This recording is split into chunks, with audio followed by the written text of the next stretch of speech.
Ce qu'il ne faut pas faire pour aider ses élèves. I was looking for a quiet place to die.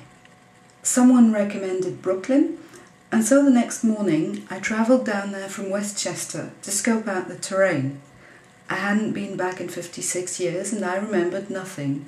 My parents had moved out of the city when I was 3, but I instinctively found myself returning to the neighbourhood where we had lived, crawling home like some wounded dog to the place of my birth.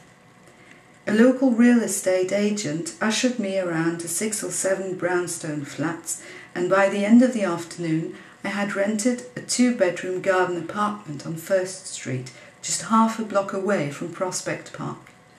I had no idea who my neighbours were, and I didn't care. They all worked at 9-to-5 jobs, none of them had any children, and therefore the building would be relatively silent. More than anything else, that was what I craved, a silent end to my sad and ridiculous life.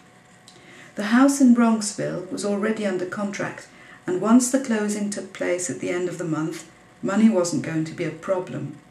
My ex-wife and I were planning to split the proceeds from the sale, and with $400,000 in the bank, there would be more than enough to sustain me until I stopped breathing. At first, I didn't know what to do with myself. I had spent 31 years commuting back and forth between the suburbs and the Manhattan offices of Mid-Atlantic Accident and Life, but now that I didn't have a job anymore, there were too many hours in the day. About a week after I moved into the apartment, my married daughter Rachel drove in from New Jersey to pay me a visit. She said that I needed to get involved in something, to invent a project for myself. Rachel is not a stupid person.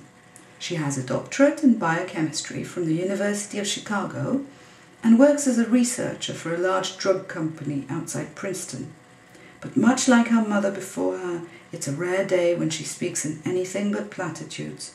All those exhausted phrases and hand-me-down ideas that cramp the dump sites of contemporary wisdom.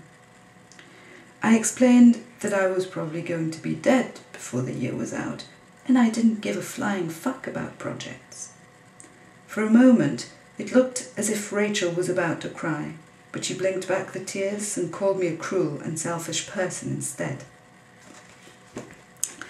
This was Passage 1 from the Brooklyn Follies by Paul Auster.